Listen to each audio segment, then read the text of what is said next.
Honey, honey, can you get the umbrella? It's raining again.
Ladies and gentlemen, boys and girls and animals of all kinds,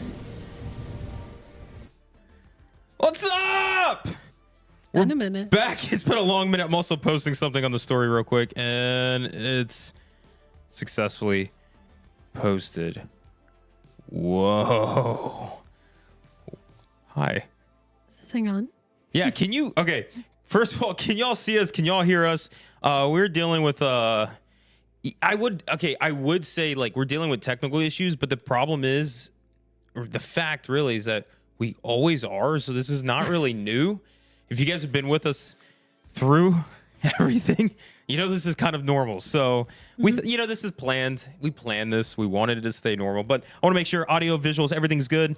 We're good. I see their back so you guys can see us. Great. Y'all look beautiful. That's all Steph. But can you hear us is the main thing because the audio is the problem. Perfect. I see. Okay, we're good. Ladies and gentlemen, welcome back to the channel that takes you through the fog in studio. Fright Club. Casa de la Hondo here. We are live once again. It's been a long time. Actually, I want to get a count. Does anybody know how long it's been since our last live stream? I think our last video, Steph's pulling it up. See who can beat Steph to the chat. What was the last time? I know it was like over 100 something days. We almost at 200. What is that? It just pops up. It's in. Never mind. Okay, cool. Anyways, Steph just had some random video just pull up on the screen. Anyways, it's been too long. Yeah, I believe 6 months. Yeah, 6 months. That's crazy. I mean, half a year. Is how long? I mean, guys. we really did. We really missed you guys. I mean, a lot has happened, right? We had a Halloween Horror Nights event that just happened in that time frame and stuff. Yeah, how was it? Yeah, how was that, by the way? Last live was June 11th. That's crazy. Wow. That is so crazy. First of all, so blessed to be sitting here in this position today to be able to have this live stream with you guys. I'm really excited for it because, like I said, we miss you guys. There's a lot to talk about, a lot to catch up on. Erica said, it's been 84 years. It's been 84 years. What was that song? 7 hours and 16 days. Yeah, whatever. Yeah, it's been a long time. Quiet Place was announced last time you guys had a live stream. How fitting would it be if we had a live stream right now and we had another house announcement for this next year? I mean, that would be cool. Right? But, No, I don't think that's going to actually happen. I want to start off with how you guys doing. Miss you guys. Obviously, we've been very busy. A lot of things have been going on. We did have Halloween Horror Nights 33 here in Orlando that took place. We had HHN 2024, just in general. That whole thing, you guys remember that we were leading up to. That took place. We're going to be discussing that. Tonight's live stream, really, we're going to catch up. We're going to give you guys a little catch up with me and stuff. I would like to catch up with you guys as well. Another thing, too, is we're going to be talking about Halloween Horror Nights 2024. This whole live stream really is a recap on that. We're going to be going over, basically everything. What was our overall view on Halloween Horror Nights this year? And more importantly, we're also going to be doing our fan favorite House of the Year vote, as well as Scare Zone of the Year vote. We already know what got Show of the Year, one and only. So we obviously have to give it to Nightmare Fuel. But we're going to be going over everything. We're going to be taking our takes. We might be discussing, honestly, my vision for this live stream was about an hour to an hour and a half. Keep it simple, intimate. Not including the half an hour that we had technical difficulties. Yes, not including that. Yeah, that was kind of like half an hour. It's already, 25 minutes in.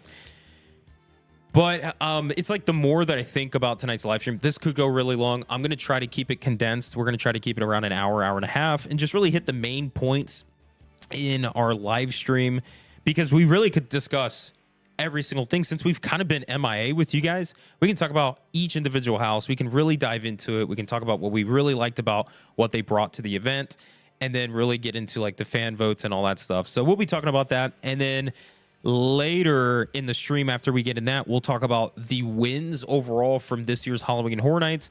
Just as a teaser, one of my biggest ones was the brand new tents that we had introduced for this year. Those were fantastic. They were huge and much bigger in person versus seeing all the photos that we've seen like through its construction process. So I'm excited to talk about that. We're going to be getting into that. And then for all of you guys who are in our Discord community, you guys know we will be doing a live stream after party over there on Discord. We'll get the link for you guys at some point through the live stream. If you guys want to join our Discord and be a part of that live stream after party, which we get on a phone call with all of you guys, we'll discuss. We have a topic for tonight, which we won't tell you until you get into that Discord community, because that's for the community there. If you guys want that, we will drop the link at some point in the live stream. We'll do it throughout the live stream and stuff. I'll pull that up. And then that live stream after party will be about 20 minutes or so. I got to keep that condensed too. Got to be up early in the morning. But anyways, holy smokes, miss you guys. It's been a long time. Hope you guys are doing well. He's already going to do it because it's been a long time. This dude is getting off the couch. He is stretching. And you know what? Why don't we bring in the main star of today's show? Get on over here, Hondo. Say hi to the fans. Time to come in. He just wants to say hi. It's been a long time. He's like, who are you guys talking to? You want to say hi? He's like, what is this? Want to say hi? There you go, little sniff. Good boy. All right, could you? I don't know if you could look at the camera, but if not, go lay down now. Hello. Go ahead. Go do your thing. Go lay down. Good boy. Go ahead. Go lay down. Go lay down. Very well done, kid. Very well done. And there's Hondo to start it off. But how you guys been? I miss you guys. Hope you guys are doing good. What did you guys think of Halloween Horror Nights 2024, especially here in the Orlando? Anybody from the West Coast? What did you guys think of Hollywood's event? We did not get to go to Hollywood this year. Not this year. Not this year. We obviously hope to go next year and the year after that, and the year after that. You guys know how the cycle continues. But what did you guys think of the event? We'd love to know. Scale 1 to 10. Go ahead and rate it. Talk about some of that stuff. And I guess I'm going to throw it over to Steph. You're going to start a poll, actually, right? Poll. Yeah, I like that. Steph's going to go ahead and do a poll right now for you guys. So any of you guys who are able to chat and all that stuff, you might get a poll in there. Let us know. She's going to give it the rankings and stuff of what you guys thought as a rating. But let me know in the chat, too. What was your favorite takeaway from this year? Stephanie, and once you get that done, I'd love to know what you thought of. I don't even think Steph and I, to be honest, with so much going on, we haven't had the time to sit down and kind of chat about like this year in general. There's just so much going on behind the scenes. But it was a fun year, and there's definitely a lot of takeaways from this year. There's a lot of wins, and it's also a position where like Halloween Horror Nights in general has a path moving forward that could be very different than what we're used to, but also very beneficial to the event as a whole. And I'm excited to get into that. But I do got to pull this up. We have some Fright Club members who are still with us through the 6-month MIA period and all the technical problems. You guys don't need to do. No, you don't, by the way. But we appreciate it. We appreciate it. Shanabelle, member for 18 months. It's crazy that we see the time frame of this because I forget how long it's been. But Shanna, 18 months. I might get emotional tonight. Miss this so much. I promise you, I'm going to give you guys a warning. By tonight, the very end of the live stream, I'll probably get emotional too. Probably. In my closing statement, I might have some emotion. Closing statement. My closing statement. Artemis, remember HHN's unofficial official dolphin, member for, okay, this is going to hurt. Member for 28 months. Dang. That's crazy. That is crazy. Like, that's like HHN 31. It doesn't even feel like we've been doing this that long. No, it really hasn't, which makes me sad. But it also feels like forever. Yeah, it does. Today's technical issue felt like forever. So that was one of those moments where I'm like, yep, pack it up. I'm done. We're done with this. Michelle, member for 28 months. Oh, hold up. Artemis said, missed you guys. So glad you're back. We missed you, Dolphin. We missed you. Michelle, 28 months as well. Part of the Fright Club, said, I'm so happy we're back right now. It feels great to be back. Glad you were able to make tonight's live stream. Great to have you. Jim Daniels, member for 29 months. Might have the longest membership currently active in the chat. 29 months. Good to see you. Good to hear from you, my man, because we can't see you. Except you get a bunch of dog butt on the screen right now. Also, how do I want to see if I can drop this. Oh, no. No, don't touch that. Okay. All right. Hey, go lay down, kid. Go lay down. Go lay down. Anyways, I'm going to go. How this works. Yeah, I'm going to get him comfy because I don't think he's got it comfy. I'm going to move that pillow for him. Okay. But what I'm going to do is I'm going to throw it over to Steph. There's a comment I can't see. Can you pull it up down there? Because the pole's blocking it. I think it's from. It's just Southridge. Oh, don't worry about it. They said here forever. Yeah, in the walls. Also, everybody, big shout out to Southridge. They're the folks we actually called during the technical issues, and they helped us get it solved. So tonight's live stream is brought to you by Southridge Films. They came to our emergency aid. Right. It's all thanks to them. I will be back. I'm going to get Hondo comfy. Stephanie, why don't you kind of go ahead and talk with all the peeps about what you thought about this year's Halloween Horror Nights? Okay. Just kind of start with that. So looking at the poll, we had 1 to 4, 5 to 7, and then 8 to 10. And 53% said 8 to 10, 45% said 5 to 7, and then only 3% said 1 to 4. So overall, pretty positive as far as the poll goes, which is great. You know, as far as my opinions go, any HHN is like at least going to be a 5. I feel like 5 is like the lowest I'll ever give an HHN. That's what other events have to work because towards. It's just so good. Even like not my favorite years, still so good. And this year, we will get into it, but we had probably one of my favorite houses in a long time. Of all time. Of all time? Whoa. Maybe. Whoa. Oh. Slow it down. Definitely there, one of the scariest houses that we've had in a very long time. I don't think nobody knows what you're talking about. I don't think they do. They're all going to be like, what? We'll save when it I for say later. it, they're going to be like, yeah. That wasn't even scary. What are you talking about? The Barney house has returned, folks. Barney and Friends location's back at Universal Studios, Florida. But yeah, overall pretty positive for the poll, which I agree with. Yeah, well, I totally did not hear what the percentages were. It was like 53%, 8 to 10, and then 45%. Okay, so 5 to 7. A good majority in the night and the upper higher, the higher average. I was gonna say quadrant, but that's 4. The upper quad. All right, make sure I get everything perfect. Okay. Justin Sage, member for 19 months, was able to actually show up with my new body schedule. Actually, if you take away schedule, it sounds better. with my new body. My new body. It was good seeing everyone opening weekend. My man, Justin. It's good to have you here, my man. We appreciate you. You've been through a lot. I'm glad you could be here with us in this moment. And hopefully moving forward. And then Artemis with a 10. Whoa! A $9.99. Hondo Scooby Snack Fund. Artemis with the super chat coming in with a $9.99 saying Hondo Scooby Snack Fund. Okay, real quick. This is non-HHN. First of all, don't feel like you have to donate. We totally appreciate it. It means a lot. Thank you. The Hondo Treat Fund rolling as usual. Here's the thing. This time of year is Hondo time of year. Like, we do something that, the 12 days of Christmas. We actually take that literally with Hondo. So on December 14th is the first day of Christmas. Don't say it. I know. I got to be careful saying it because he gets excited. He knows the phrase. So he gets a present every single day leading up to Christmas Day, and they just get bigger and better. And he's gotten treats and toys. We got, I don't know if you guys know about this, because people I've told, they're like, oh, I know what you're talking about. The Bark Box Advent Calendar, we got that for him. And we've been opening the Advent Calendar and giving him a toy and a treat. So yeah, Steph's parents grabbed that for him. He's been loving that. So he's been getting one of those big cookies basically every day. Yeah. Michelle said he knows the phrase. He knows the song. He knows the entire song. And I'm not going to sing it because it's getting a bit excited. We changed it a little bit, but he knows that song. That song will play. Singing it, and he runs right to the tree and goes and picks out. He'll start pushing through the presents and picking them out. It's crazy. It's actually a little scary. All right. Let's get back on topic here. Back to HHN. Yeah. So I'm going to jump off of what you kind of said. And I know Amanda wrote in there, Insidious. Yes. The house that Steph was talking about, if you guys did not know, was Insidious the Further.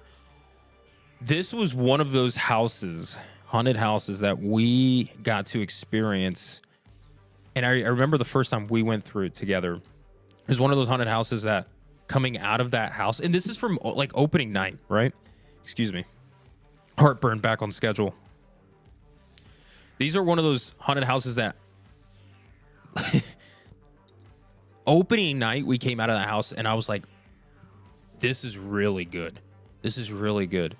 And here's the thing, it's only opening night. And I haven't really had that feeling. A lot of houses, great. They're great houses. But that was the type of energy, the type of intensity that I love from Halloween Horror Nights. I love some of the campy houses and some other things as well. I like a balance. There's great things for that. But me personally, if I'm like, okay, I want to pick my favorite house, what am I looking for? It's usually high energy. You guys know that. I've always said it. High energy, high intensity, and the consistency. And Insidious the Further was that house from start to finish. There was never a bad run through. And there are times where Steph and I we've had bad luck, bad timing, and we go through that house and we had a cast change, missing some things, and it was still a good run. Insidious is Weast. I meant to say weak and least. Weast. It's like SpongeBob. Oh, is this another thing that I don't know about? Everyone, yeah, okay. Anyways, their weakest run that we had for Insidious was still one of the most enjoyable runs compared to everything else for that year, this past year. That's so weird to say. It's crazy to think that we haven't talked since June. I know. It's been so long. I feel like we have a lot to catch up on. Are we just talking about Insidious now? I mean, no, we're talking, this is the overall event. Okay. Yeah. I was just going to say, I loved how dark and just creepy that house was. Even if there aren't scare actors, walking through that house would be really scary. With no scare actors or anything. We did the lights on tour, the behind the screams, and even going through that house with all the lights on, it's still really creepy because it's just dark and grimy, and that's what I love in a haunted house because that's what scares me. If the scenery is beautiful, that's awesome, but if you can walk through the house without scare actors and not feel even a little bit uncomfortable, that's what I don't like necessarily. I mean, reverse that. You love the houses, you take the scare actors out, it's still going to feel uncomfortable, unsettling. Yeah. And that's what you like because even the scenery itself is going to put you in that mood of like, I feel scared, and if you add these scare actors to it, I'm going to get scared. But I also understand that not everybody goes to HHN just for that. I'm just very desensitized to haunted houses, so I want it to be really scary. She's desensitized to everything now. So that's Nothing why scares I stuff. loved Insidious. Here's the thing too, and that's really like the big thing about Halloween Horror Nights that's so great is the fact that it is on such a large scale that you could have that balance where you have like the campy houses, you have the more intense houses, and I think there's a great way to balance that out. And Insidious was such a perfect touch on that intense side and the thing that we really like. And if you guys know, one of my favorite scenes, and we're going to talk about Halloween Horror Nights overall and everything else. Really, Insidious obviously was a favorite from us this past year, so we're really going to dive into it a lot because I feel like that should be studied. Like that haunted house should be studied for why was it so good? Because every night it was busy. It was always busy because people knew that house was great. Even people who did not want to be there because they were like, it's too scary, still went through the house because they're like, I can't miss this one. Even the last, not so much in October, but in September, we would go like at the very end of the night because 2 a.m. we did not have Express this year. So we would go either for Stay and Scream or at the very end of the night when crowds tend to be the thinnest. And even up until 2 a.m., that line was at like 60, 90, an hour long 100 plus. minutes. Yeah. Which is crazy. That is so crazy. Halloween Horror Nights in general has been getting really busy. It's been very popular, right? That's the reason why. I don't remember for a long time since at a 2 a.m. close that a house at 2 a.m. was still posted at a hour plus wait. Only like opening night and closing night and like maybe some random like Saturdays, but it was like every night in October. Yeah. Which, first of all, I got to give a huge shout out to all the cast, everybody that worked and operated on that haunted house, the crew, everything. Phenomenal. This truly was one of those haunted houses that, you know, there were certain scenes I walked through, and I tried taking my time, just evaluating everything and really taking it all in. And what was so crazy is that, this is going to sound weird to you guys, there wasn't really that much. And this is why I'm like, I wish this house, it could be like truly like dissected as to why it was so successful.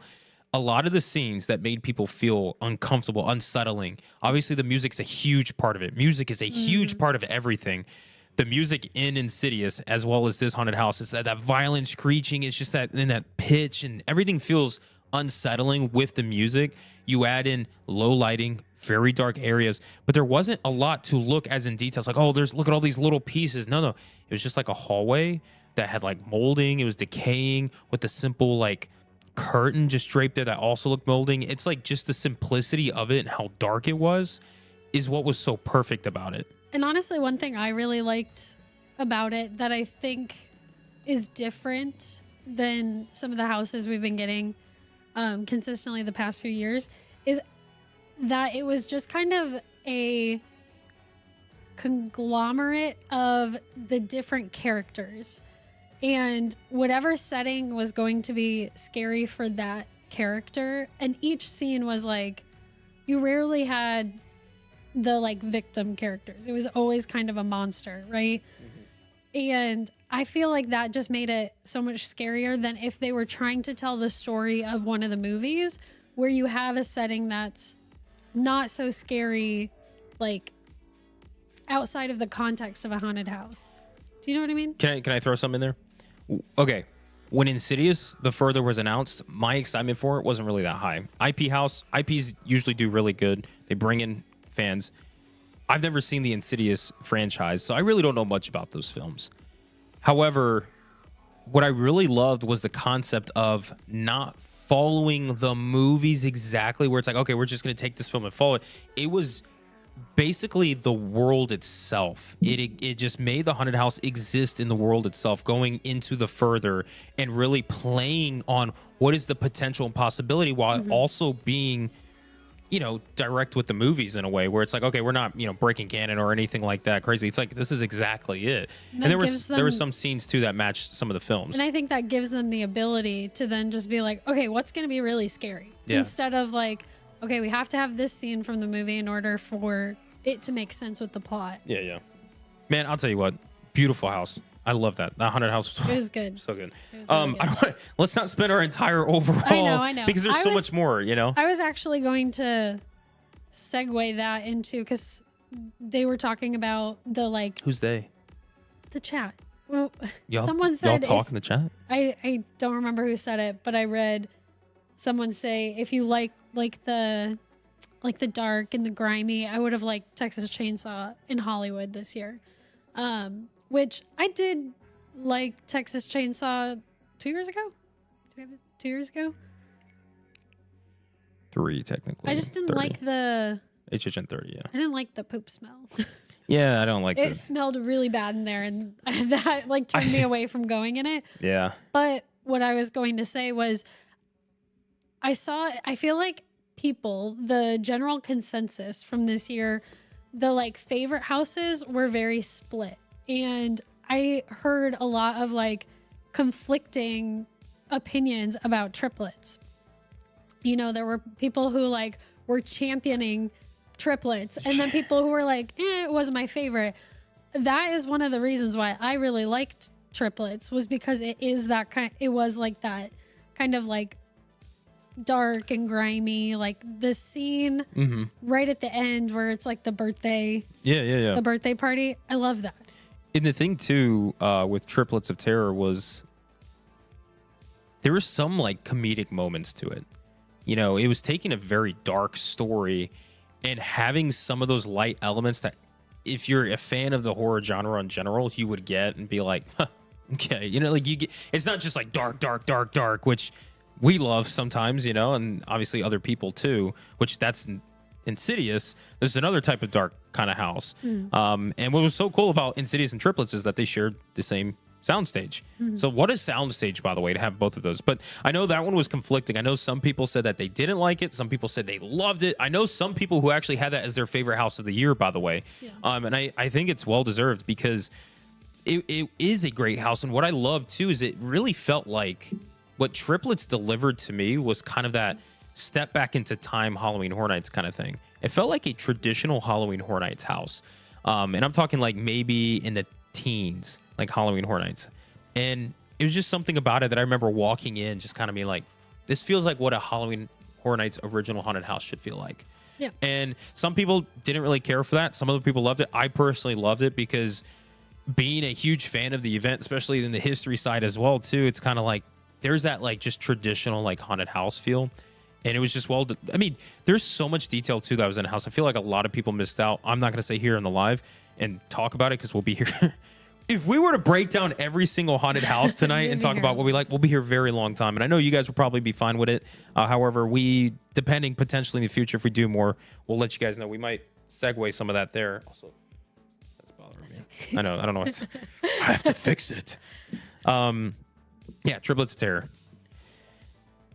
I mean, Meg, the houses this year overall, it's like I have a segment we're going to get into here in a second. I really want to break down each house, but again, I don't want this live stream to take forever because, we haven't talked about Goblin's Feast. I loved Goblin's Feast. We can get into that, We can also talk about Monstros. I mean, Monstros was also another house I really would love to like really get into. And it's just the good thing about this year's Halloween Horror Nights is that I felt like there was a balance with the haunted houses where it wasn't a year where there's only like 2 or 3 houses I want to go do. This was a year where if you just tell me, like, I'd look at Stephanie and be like, hey, what haunted house do you want to go through? Whatever haunted house she would tell me, more than likely, I'm like, yeah, let's do that. Like, I'd be fine with doing. Yeah.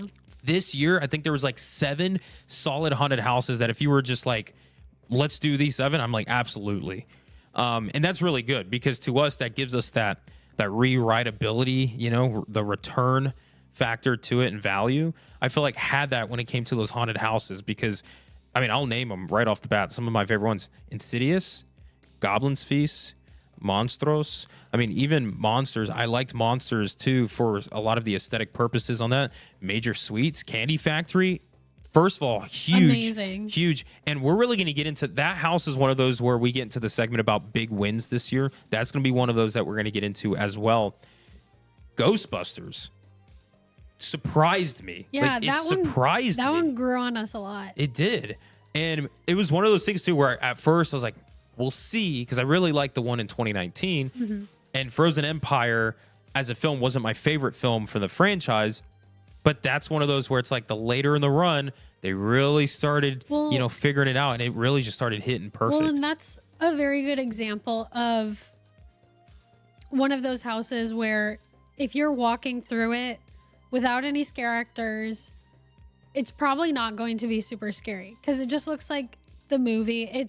It's beautiful, but it's not like the setting itself is super scary. But one of the amazing things that the scare actors did was we noticed like later in the run as they got more comfortable, they were making their scares, even if their set scare wasn't necessarily it was more a jump showpiece. Scare. They were still like they were making aggressive. it into a jump scare. Yeah. I mean, one of the first one that comes to mind is, I don't know the character's name, but in the lab room, which that room was amazing.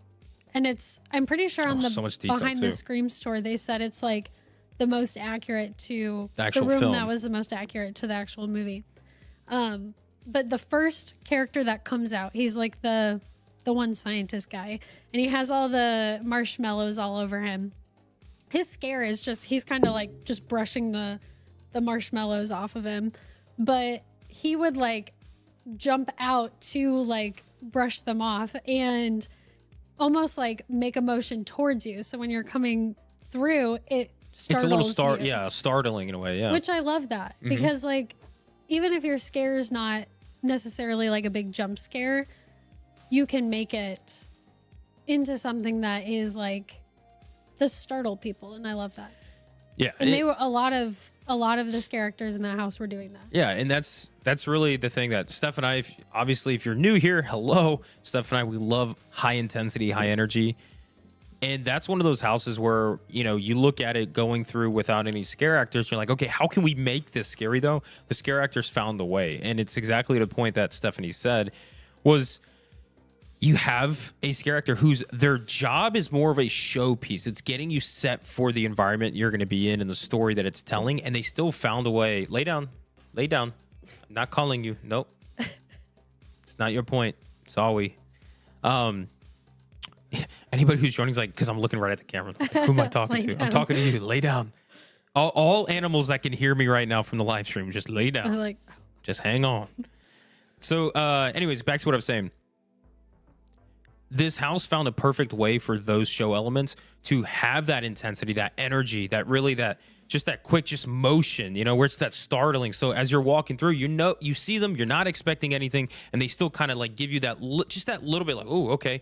And it sets up for the next scare. And that's one thing that Ghostbusters did so well, was that you had that energy from start to finish where it just really started picking up. I mean, there was a lot of, the Garacas too were like awesome. I mean, we didn't even talk about the firehouse scene. Like, that was beautiful. There's just so many of those elements. I mean, I feel like everybody's favorite scene was the firehouse. I just assuming a lot of people love that part. My favorite was seeing Ecto 1 blast through the firehouse, having the Ecto 1 come through. I love that. Obviously, you guys see it was in our intro. Like, there was just so much to it. There was so much care to it. Like I said, I like the dark rooms. So I like the room with the dog. What are those called? A Hondo. Okay. With the dog, and then the Garaka, and then Tyler's scare. And that room was awesome because it's just like you have like so many things coming at you at once. Yeah. It was great. And then there was a lot of experimental stuff too. With A Quiet Place. You had A Quiet Place come in, and there were people who really like took that message seriously. As far as like, I remember we would go through and there were groups in front of us and behind us that were like shh, like everyone's like, oh, like be quiet. And there was people. I remember. I think it was the second weekend we went to Halloween Horror Nights. There was a group in front of us that I remember. You were behind me. There was a group in front of me where one of the two people were like ducking through. It felt like they were trying to like sneak through quietly, and I just thought that was cool because it made me feel like, okay, I'm in this too. I also have to be a part of this, and it was really neat to see people kind of receive that message that the house was trying to show. And there's a lot of beautiful sets too. The puppets were huge; they were massive. And really, like, that really... They looked really good. That pays homage to the fact of, like, Halloween Horror Nights has this ability to do so many different things, and they do with each house. Everything is kind of different in its way. Mm-hmm. And it was great. That's what I loved about the haunted houses this year is you had that balance. You had that playing field for a lot of people to kind of find favorites through a lot of different things. And there's a lot of favorites, and like what Steph said earlier, and what I would attest to as well, is that Insidious, The Further, was one of those houses that were like... I'm cool if we get it next year. I'll do it again next year. Yeah, right. Just bring it back. Okay. Just bring it back. If you keep it the same, I'll do it again next year, and I won't even complain about it. Now, I also got to say this, too. We had some returning ones, like Slaughter Cinema. I'm going to turn the mic over. This stage is yours because Slaughter Cinema from 2018 is your favorite house of all time. Yes. However... Okay, she's taking it away. I knew how I was going to feel about this house going into it. I loved it. However, it won't beat the original. No, it can't. And I know it wouldn't because they said this was going to be more like the 90s, like grindhouse B movies. That's not really my thing. I love the 80s. So the original one being like all 80s B movies, that nothing can top that unless they did 80s again, which I don't anticipate them doing. So I knew it wasn't going to be... Wait, why not? I don't know. Maybe Are you talking they about for will. a house or just in general, the theme of the year? No, just for Slaughter Cinema. Oh, okay. I don't think they would do another Slaughter Cinema in the 80s. Why not? I don't know. Maybe they will. Who knows? Please. But, just one more. But when they said it was going to be 90s, I was like, I'm going to love this, but it won't be better than the original. And it wasn't, in my opinion, but I still really liked it. I loved the section Hatchet and Chains. I think that was my favorite section. Demon Bounty Hunters. I love that. I loved the Zyborgs section. I wish it was bigger. Zyborgs. I wish that section was a little bit bigger, but I love the like kind of homage to like Terminator. Yeah, it was very Terminator. Sort of like those types of movies. So I mean, honestly, I loved the house, but can we? Okay, like I want to talk about one main problem about this haunted house. There's a very big problem, and it's the fact that they won't let me pull a pop-up chair to sit in front of the actual facade, the theater screen, because there were so many unique little short B-roll, B-film clips going on that I wanted to watch all of them because they're so well done. It's so fun to watch those. So when you're in the queue line, like there are times I'm just like watching it and people are like, oh, like go. And I'm like, oh shoot, like I'm sorry. Like I just wanted to sit there and watch the screen. That's what I would do all night. So that was great from the beginning. I also really love just like how you can tell that the creative team kind of went crazy with these. And I love like just the unhingedness of some of them, like the mummy strippers. I mean, and then the Mardi Gras murders. I mean, they even had the like clowns and the miners. Yeah. Like what even is that? I mean, it's so funny. And I love that. And I love sorry. No, go ahead. This is your when you go through also the Christmas one, that was funny. Yeah, that was cool. The little Tooth Fairy mask. Yeah, I love when you go through and you see like the movie posters they've made for each one, and you can pick out the names of the creative team like on the movie posters. There's like little Easter eggs. I love that. If I had to guess, and I might be wrong, if any of you creatives are watching, I might be wrong, but I feel like the Slaughter Cinema House this year, out of all the other houses, was like the fun house to work on. That one, it just felt like they had just an open blueprint. They were just like, just go have fun, come up with whatever, because the combinations and things like that was just fun. I mean, we had things from like Christmas, Mardi Gras, you had heavy metal hell, Yeah. to like Western with the demon bounty hunters, to a Jaws reference of like blood and chum. Like that was cool to see the little shark. I almost said the Jaws puppet, the shark puppet and stuff come out. There was just so many fun elements in that house, and it's just every time we went through the house, it was just fun because there's something about what we personally like with like anthology styled haunted houses of like having a small scene that's set up, and when you get before you go in, you have that little that pre-introduction room, like the little hallway, yeah, marquee, and you're going up there and it's just like, you know, hatchet and chains, demon bounty hunters, you know, you're getting excited to heavy metal hell 3D, and you're like, you hear that, you hear the music, you get up into it, you see a little section, you get a little taste of what this could be, and then you're right out and you're into the next one. Different sounds, different sights, different vibe and atmosphere, and it's just, it feels like it's fresh constantly. Oh, and I loved the ending with the I carve you. yeah. The one, what are those called? What is the baby called? Oh, you're talking about the Cult of the Beast baby. Yeah, the Beast Cult baby. Of the Beast baby. They have the Beast baby under one of those drop windows, doors, which was that so one was loud. so loud. That one scared me every single time. I don't know why that one was so loud. It's because of the Beast baby. Yeah, but I love the callbacks to the original. Yeah. When he's like, Daddy. Yeah. Yeah. And, I do and think that's something like, I'm sorry to interrupt you, but ahead. that's something like I enjoyed because I never got to experience Slaughter Cinema from 2018. So like seeing that was like, oh, like I could just imagine that haunted house in that year. But it was just fun. I always loved going through this haunted house. Yeah, I kind of miss it now. I do think that was probably our favorite original of the year. My favorite. Absolutely. Okay, I was gonna say, I don't know about you with goblins. I know you really love like goblins. And should we talk about goblins too? Go ahead. Might as well. I mean, how long are we in the live stream? 3.5 hours. That's fine. Yeah, we're only at 40. So Brian and I are a little split on this one. Yeah, which is fine. That's the great thing. It's different. Okay. Computer. It was not at the top of my list. I still really liked it. It wasn't at the top of my list, but he loved it. I loved it. I thought it was a lot of fun. We had great run-throughs too. There was a lot of great moments and great run-throughs. And like this was one of those houses too. It was in a new location. You know, we were trying this new location and stuff. And it was just like that fun, just like almost, it was like a fantasy in a way.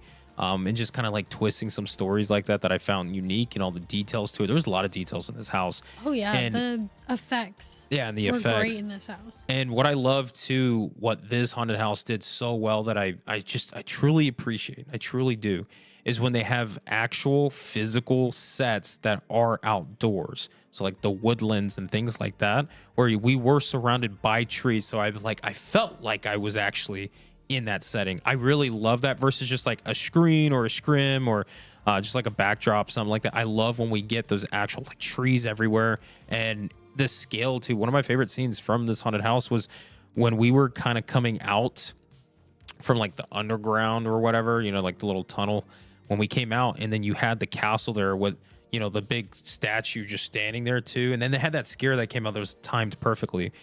That scene, just looking up, I was like, wow. Yeah, I was like, this amazing. is huge. Like, Yeah. it's like you realize how big this tent is from the inside of that. And I love the puppet at the end. Oh, yeah. was I really mean, that big, was too. big too. Yeah. It was just a fun house. I loved it because, again, we come from like Insidious being so intense, and then you get this little like rinsing of the palette with like goblins having something completely different too. I love that. I love having options. And I think that so had good. one of the most memorable triggers of the event. The one lady who's like stirring the food, and she's like, "It's not ready yet." Should we do our HHN sounds game? Sounds of horror. I think. What do you think the number one from this year is? Oh, come on. You know what it is. He's I- got your Oh, baby. he's got your baby. Literally, like the number one sound trigger from this year's event comes from Insidious. He's got your baby. Did anybody else have a favorited like sound from this year? Like, what was your favorite sound from this year's Halloween Horror Nights, or most memorable like sound trigger, or whatever you want to call it? Also, yes, we did find all the guest activated triggers. I didn't find the candy one until like the last week, but I found it. Yeah, we did it at the end. Yeah. All right. So I noticed we're about 48 minutes into the live stream. Oh, Robbie said. Oh, destroy the evidence. Yeah, that's another one too. Destroy the evidence. I can't do his voice. Let's see, I'm trying to look for the time. There it is. Okay, so yeah, we're 48 minutes into the live. It is 9:33, an hour after we were supposed to start. We kind of went over just like some of the generic stuff. I mean, and to be honest, that was just some of the houses. There's still more houses we can really dive into. We haven't talked about the scare zones at all. We haven't talked about the show at all. We haven't talked about the food at all. Like, oh my gosh, there's so much Halloween Horror Nights. But then again, we're going to keep this kind of concise. This live stream is going to be chill. Unless stuff's like, let's go all night. Okay, yeah, there it is. Confirmation. I want to talk about now. We did the houses. I'm not going to get into the scare zones, but there's a segment we're going to pull up that you guys know very well. If I can get it to pull up. There it is. Okay, rapid fire Q&A. So we're going to do a little quick rapid fire Q&A as we kind of like wrap down just kind of the overall vibe that we had for Halloween Horror Nights. It was just fun overall. Love the haunted houses and stuff from this year. Just a great balanced one. But there's still like other events that were just the best for me. So this isn't like my favorite event and stuff, but I did enjoy it. We had some great moments and memories and stuff, which is cool. And it's one of those things like we're talking, obviously, we're so late. We're obviously. By event, you mean like the year. Different years. Yeah. Well, Halloween Horror is my favorite event. I wouldn't be here if that wasn't the case. But yeah, I mean, it's one of those moments like I'm sitting here where we're just outside of Christmas. Once this year wraps up in 10 days, basically, speculation season I know it's already kind of starting, but like speculation season really starts kicking up. And that's where everybody's focus is for next year's Halloween Horror Nights. And I'm actually really excited for that. I think there's a good potential for it too. But a rapid fire Q&A, I had it on the screen. If you guys know what rapid fire Q&A is already, you probably started asking some questions, but go ahead, ask away any questions that you guys can think of that you guys want to ask us about the event this year, kind of on the topic we just went off of. And what we'll do is let's just say, do we do a timer or just do like 5 random questions? Sure. We'll do 5 random questions. I know it's rapid fire, so we'll try to go as fast as we can with it. But I'm going to give it some time for you guys to put the questions in. I did see a question earlier that I mentioned we would answer in this section. Oh, go ahead. Yeah, go ahead. And it was just if we did Premium Scream Night, which we did not this year. But I am very interested. Go lay down. Hold up. Sorry. Go lay down. I don't know why you keep getting up. It's not your time. You're not used to this. Well, because we are behind. Technically, it is his moment now at an hour and 5 minute mark. Lay down. Lay down. Just lay down. You have a whole couch to yourself. We did not do Premium Scream Night this year. I am interested, though, to see if they do it next year. Like, if it was successful, if they decide to do it again. Everybody that we talked to who did do it loved it. They loved it. They thought it was great. And I've been hearing great things about it. And because of that, I feel like they would do it again. I'd love to see them have more than just one night. You have one maybe in the beginning of the event, like they did or whatever. But then have one somewhere in the middle of the event. That could be really cool, too, to see. Are they different, or do you still get the same like out a random, of whatever like, day? Tuesday or something. Yeah, I'd love to see that, because maybe we do it, If they do a Premium Scream Night in the middle of the run, like early October, I'll definitely do it. Late September, early October, I'll definitely do it. Yeah. So, all right, let's get these rapid fire Q&As. What was our favorite food from this year's event? There was something that you got multiple times, right? Right? Oh my gosh, yes. Okay, well, first of all, the walking taco, right? That was great. Love the walking taco. Anything from the what's the booth? The Monstros. The Monstros food booth. What's the name of it though? I don't know. Forget names. I think my favorite was probably the beets. The beets tostada. That was really good. Like the spine column chicken one. That was really good. The walking taco was good. The little the rocks from hell. That was also there. Those were really good. Those were really good. Those hurt our stomachs. Like my stomach took a hit every time I had one of those. They were really good. But they were so good. So much so that I'm like, I knew it was going to take a hit. I still had it. Still very good. The little s'mores. little like the Stay Puffed marshmallow little s'more. That was cute. Yeah, it was cute. It's a s'more, but it was like cute. That's like the most It's a little Instagrammable too much thing. marshmallow to chocolate graham cracker ratio for me, but it was cute. I get that.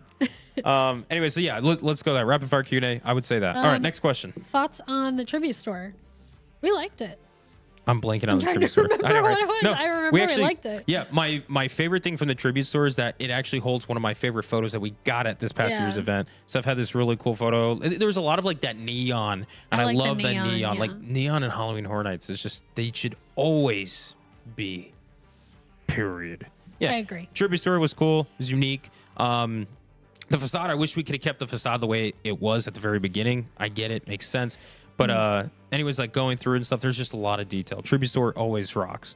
Yeah. Always rocks. And I liked some of their merch this year. Like, I think they did a really good job with the merch this year. I loved the Death Angel shirt that was like tie-dye. Like, not tie-dye, but like kind of tie-dye acid wash. Whatever. Okay, well, that's one of the questions. Favorite piece of merch. Oh. So what's your favorite piece of merch then?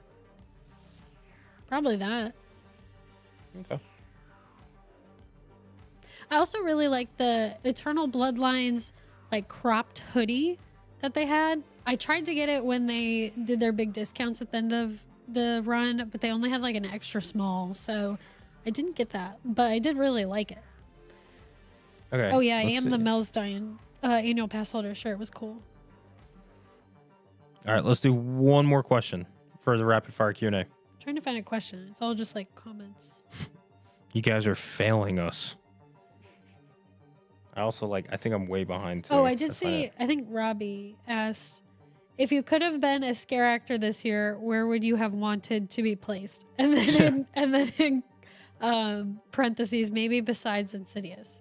It definitely would have been Insidious. Would have been Insidious, 100%. 100%. 100%. The okay, scare actor, I'm too short, so I wouldn't have gotten it. But where in Insidious, and then pick a place outside of Insidious. Okay. That's what I was going to say. I'm way too short, so I wouldn't have gotten put there. But It doesn't matter. Just what would you have done? I don't know the characters' names because I don't watch Insidious. I've only seen the first one.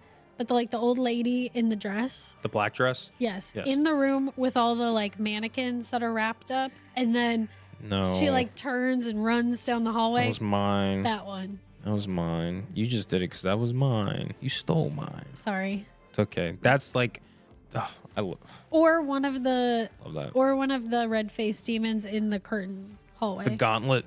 Yeah. Dude.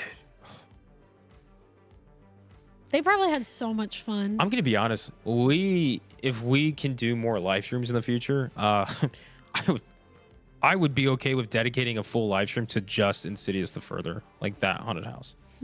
We could probably do about an hour and 15 minutes just on the house. There's so much to really talk about with that. Mm-hmm. Okay, outside of Insidious though, what role would you have wanted to do?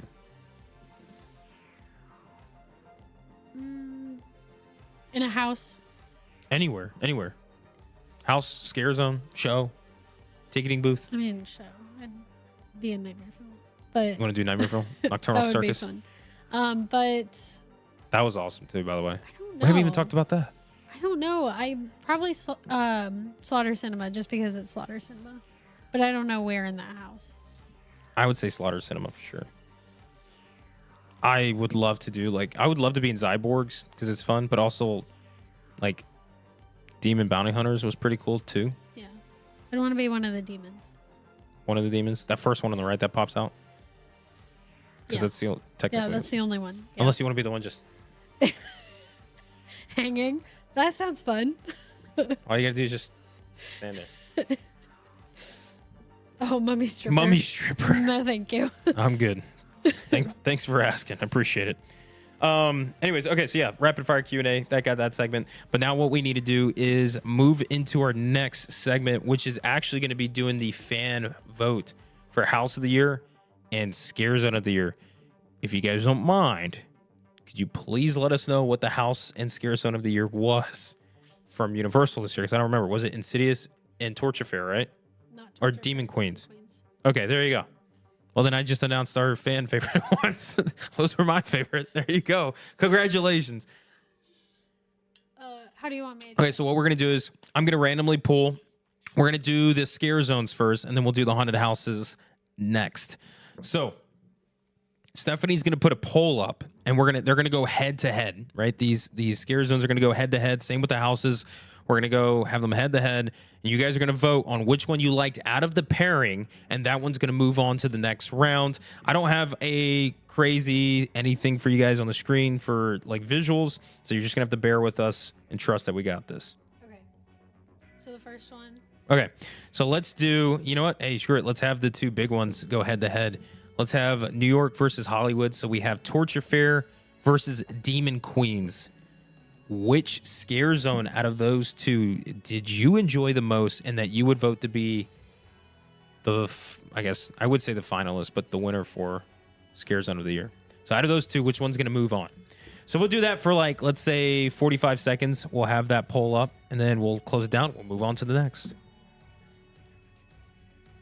Just like we do every week of Christmas. So what would you pick? Torture Fair. Me too. It's just New York has such a big advantage over every scare zone because of its size. And the lighting was beautiful. I mean, it's just, there's just so much. There's just so much going on. And that's what I love is the fact that there is so much going on that I really just feel like I'm actually in the scare zone itself, if that makes sense. I'm not just like a bystander. I'm actually there. There's scare actors all over the place. The music was so fun. I actually love the music. The interactions too, and the engagement between guests and scare actors, I heard was a lot of fun too. The one song in there sounded like The Last of Us. The Shining. No, The Last of Us. Oh, really? Remember? There was one that was The Shining. In Torture Fair? Yes. Oh, there was one that sounded like The Last of Us. All right, what do we got? Because I think we're going to ring the bell. 66% for Torture Fair. All right, so Torture Fair moves on. Congrats, Torture Fair. Remember that, ladies and gentlemen. Now, let's just go ahead and pit the three against each other on this one. So we have Central Park, San Francisco, and the front entrance. Is there a name for that? Do we even count that? I mean, just put it in. Just put it in there with the three, you know? I'm being helpful to it. Wait, so we're doing 3 for this one? This one, yes, 3. So out of these 3, which one did you guys enjoy the most? So we had San Francisco, which was Blumhouse, which actually I enjoyed. You guys know how I am about Blumhouse? Yeah. I actually enjoyed that one. And then we did go over to Central Park, which we then had... Swamp. What was it called? Of the... Undead. There you go. Wait, really? Yeah, Swamp of the Undead. Yeah, you got it. Right? Right, everybody? It's been so long. Yeah, Swamp of the Undead. Right? That doesn't sound right, actually. Is that wrong? Somebody please help us in the chat. It's funny because that's correct. It's correct. What's in my mind is swambies, like swamp zombies, swambies. That term's in my head, so I want to call it swambies. Swambies. Yeah. So Swamp of the Undead, and then Duality of Fear up in the front. So that poll is up. You guys got about 30 to 60 seconds to vote on that one. See which one is going to move on to the final to go up against the actual scare zone of the year, which would be Torture Fair. I know that, but it's okay. Put your vote in. Whatever you guys want to say. That's why it's a fan vote. It's not like we're rigging this yet. 73% so far for Swamp. Really? Mm-hmm. No way. My vote went there too. That was gonna be my vote. I did like Swamp of the Blumhouse, Undead. though. Yeah, and I love the Blumhouse. I love, again, neon with Blumhouse there made me go like, yeah. Yeah, the lighting was cool. But Swamp of the Undead, I love Swamp of the Undead. I loved it. It felt like swampy. Yeah, it was almost like more humid in there. Yeah, than they were like, hey, else. let's make it humid here. And I'm like, no, you don't have to. We already have that. All the fog in the water. It was just like walking through, I'd be like, ugh. I really felt sweaty in that scare zone, yes. All right, 70% for Swamp of the Undead. I think we'll call it right there. Yep. Boom. Okay, Swamp of the Undead. Moving on, which I think deserved. I loved Swamp of the Undead. It's just the sounds there too. It's just the vibe. Central Park has, again, it's one of those things where it has a disadvantage of being one of the smallest scare zones, but also a huge advantage for the fact that it's more intimate. It has all these trees. They can really do something unique with it. So the final, we have Torture Fair against Swamp of the Undead. So New York versus Central Park, which is usually two of our favorite locations. So the poll, I think, is about to go live. Guys, vote Swamp or Torture Fair. Which one will win the fan vote for Scare Zone of the year, of the past year? This past year. 7 years since we've seen. This is where I start to deliriously go off schedule and away from the script. The teleprompter stopped working. What script? One where this guy back there is wagging his tail. Hundo turned the teleprompter off. Yeah, he said "good tweet." Right. Under 76% Torture Fair. currently. Yep. Give it a second. Give it 20 seconds. 15 seconds. Yeah, Fred said Torture Fair simply because it had a small stage show with it, which I agree. I love when they have little stage shows. I so miss the Vamp 85 little show. I thought that was so good. Vamp 85. It's still your favorite scare zone. Yeah. Yeah. All right, we're calling it. 3, 2, 79%. 1. Boom. So Torture Fair wins it 79% over Swamp, which so 21% of you who voted for Swamp. Shout out to y'all. Y'all rock. Yeah, no. Torture Fair. I think this was my favorite one overall. Yeah. Just because it's in New York. There's just so much there. To me, the hub of Halloween Horror Nights in Orlando is right in front of the Tribute Store in New York because you have the house entrances there. You got like 400 houses there. You got the Tribute Store. You have multiple food booths, and then you have the Scare Zone, and then the Mummy right there too. So there's just so much that's going there. Rip Ride Rocket is ripping right through, and it's really set up for success. Yeah, there's a lot that's going there. A lot of kinetic energy, and that's really what makes that area just perfect for us. And so much space to put those extra things in there. Yes. Yeah. Yeah. All right. Okay, so Scare Zone of the year from the fan favorite vote goes to Torture Fair. Congratulations, Torture Fair. Wait, Fred said hashtag save Rip Ride Rocket. Is it going away? Did I miss that? I don't know. Well, if it is, hashtag save it. Also, Aaron got engaged. Congratulations. Whoa! Welcome to the club, my man. To the engaged club. Yeah, congrats. That's awesome. Wish you all the best. All right. Okay, so houses. Haunted houses now. I want to make this difficult, people. Okay? I want to make it difficult, so I'm going to make it difficult. The first pairing, we got 5 rounds starting off, or I guess 5 matchups in the very first round. 10 haunted houses. Your first one to vote on is Insidious the Further, going up against Ghostbusters Frozen Empire. 2 big IPs battling it out. Battling it out. This is round 1.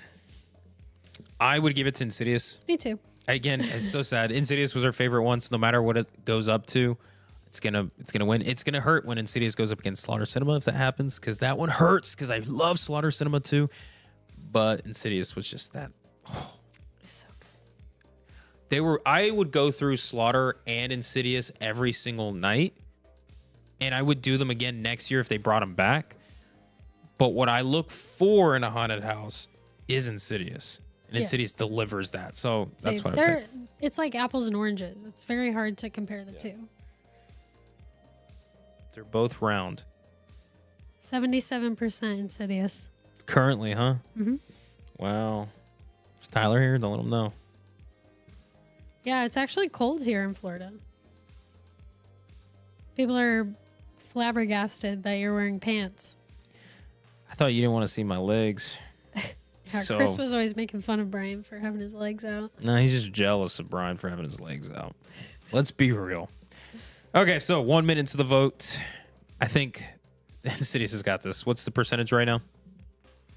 80. 80. Say that again. 80. 80. 80s. All right, let's close the poll down on that one. I think Insidious is going to take the first matchup in its round 1. And I think because what we're going to do is because obviously 5 winners are going to come out. You're going to have an uneven matchup. We're going to have Insidious just move on. Okay. From that one. So, actually, no, we'll put a 3v2. We'll put that one up. Okay. You're definitely going to hear from Tyler about that. That's totally fine. Totally fine. Okay, next one up. Let's go ahead and let's do an IP and an original with Monstros versus A Quiet Place. I always spell monstros wrong. How do you spell it? You can just say Latin monsters. Just put Wella. Just put Wella there. That's fine. Monstros, UOS. Stros. And then what? A Quiet Place, AQP. All right, so the next matchup in round 1 is going to be Monstros, the Monsters of Latin America, up against A Quiet Place. We have an original that came from Hollywood going up against an IP here in Orlando. It's actually in both coasts, too. Stephanie, your vote and why? Yeah, Justin said missed opportunity for Monstros versus Monsters. Don't worry, it's getting there. I said this is all rigged. You guys don't realize It's all rigged. it's gonna get there. Okay, you don't realize the trifecta coming up. I would say Monstros. I liked A Quiet Place. I thought the Death Angels were awesome. It looked really good. I love that, like that opening title scene. Yeah. That they had. Yeah. And then I remember like even the that too. dark hallway too that you had to go Yeah. through in the beginning. Like the house started strong. The house just- really started strong. Unfortunately for us, we didn't get to do it a ton, so it didn't get a chance to like grow on us a lot because we didn't have express this year and the line was always extremely long. So we only got to do this house a handful of times. We could have waited in line, but Yeah. we didn't want to. No. So I think if we did it more, it would have grown on me more, but it just didn't have the chance to because the line was always so long, so we didn't do it as much. Yeah. All right, what are we looking at with the poll right now? 70% for Monstros. Nice. I thought it'd be a little closer, but my vote would also go with Monstros. There has never been a better scare as far as a puppet goes than El Cebon, the big puppet head. So good. That one is just the thing about it too is it allows it to be so aggressive, but also how they direct the flow of the traffic. You got to go right up to it. Like you literally have to go face to face with this thing. It's not like I can see it off the side and I can hide from it. You have to go face to face. And a lot of people, if you don't know it's there, you get wrecked. But if you know it's there like we do, there are times when you walk in and as soon as I open the curtain, I don't walk forward. I just stay back on the wall. I kind of shuffle because there are times when that thing really like just jumps out and I still know it's happening and get scared every time. Mm-hmm. I love that puppet. That was one of my favorites. And I also loved with that house that it was very similar to Hollywood's because that was our favorite house in Hollywood. Yeah. But also so different. Like Orlando really made it their own. Yeah. And the great thing is like, I honestly wouldn't pick one over the other. Like, I don't think one was necessarily better than the other because they were very similar, but very different in like the execution. And I really like that about it. Like Orlando had the really great like scenery and everything. And I thought it was really beautiful. And then Hollywood, of course, you have like just like really, really intense scare actors, which I like. Yeah. Cool. All right. Yeah. So Monstros is going to take that one. What was the final poll on that one? 70% for Monsters. Nice. Okay. So Insidious and Monstros are moving on to the next round. Our third matchup for fan favorite house of the year vote. Let's do Major Sweets, Candy Factory against goblins. I think, yeah, this one's gonna hurt me because these were two of my top 5 here. These two houses, but I think tough. they're on the same level. You know what I'm saying? Like Major Suites is campy, fun. Same with goblins. So let's put those head to head right on the first round. Major Suites, goblins. The poll is up. It's live, guys. Go and vote. Which one do you guys think should move on? Robbie said that was an evil matchup. Sorry, buddy. I know. Trust me. I realized when I said goblins, I was like, oh shoot, no. But Robbie, one's gonna win. I think I would pick Major Suites. So there's that. I just love how much they got in that. Okay, that again, area. that's going to be a discussion we have Yeah. coming up. No, I mean, you can talk about it if you want. Major Suites was not supposed to be a good house. It wasn't. It was in the Fast and Furious location. And when we did this house, I was like, holy smokes, I think I love this house Yeah. too much.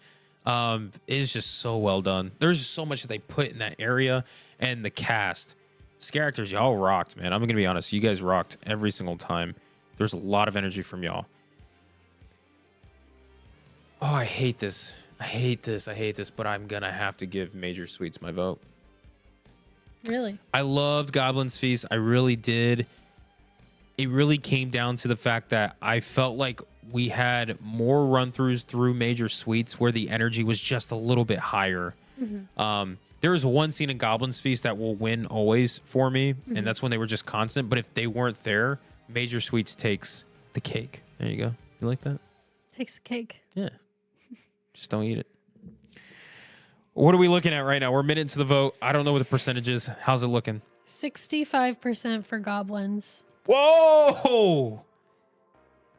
Whoa! Yeah, I know. I'm actually, first of all, I thought it'd be a little bit closer. Me too. But 65 goblins. Wow. Robbie, here, I'll vote. I'll try to help you. Let's see. Can you even? No, I can't. I gotta sign in. Just say sign in the chat. What do you mean sign in? This is my account. What are you talking about? What are you doing over there, so Hondo? weird. Our technical crew. Okay, so I'm gonna give it a little bit longer. Or do you want to call it? It's been 2 minutes. It's been 7 hours. You said his name though. This is really tough. What is the chat saying? Hondo, go lay down, buddy. Go lay down. You have to tell him too, because he's looking at you for like, save me, mom. Go lay down. You're knocking all the pillows down. You see what you're doing? You're making life difficult for yourself, kid. Good boy. Good boy. Don't worry, Okay. we got something special for you later. Shanna said Major Suites was amazing. Fred said you're not going to win against those goblins. LOL. Justin voted for Major Suites, even though it was very tough. Yeah, that one. That's a tough matchup between those two. I mean, again, they're kind of the same as far as genre goes. Yeah. Yeah, I'd give it the Major Suites, but the fan vote right now Yep. has Goblins. So guess what? Goblins is moving on. Cool. 61%. Nice. Okay. Well, hey, so it tightened up there a little bit at the end. Yeah. Yeah. Some people were making fake burner accounts like, quick, save the factory. Save it. Yeah, it's tough, between those two, because they're both very great houses. I enjoyed it, but I'd give it the Major Suites, and I think it's for the fact that it was, to be honest, even Goblins having a brand new location to deal with, they just had the blessing of size to really play with. And that's why, I'd give it the Major Suites for the fact that they were, not given the blessing of size and still pulled it off. It was one of those things where it wasn't just left and right. There was up and down. There's details everywhere. And the guest-activated triggers, too, made it so fun. It made it terrible, too, at the same time, because Steph there was one specific one she would time to always get me. Anyways, congrats to Major Suites for having my vote, but unfortunately, Goblins for moving on, even though I loved Goblins, too. They moved on. So we have Insidious. We have...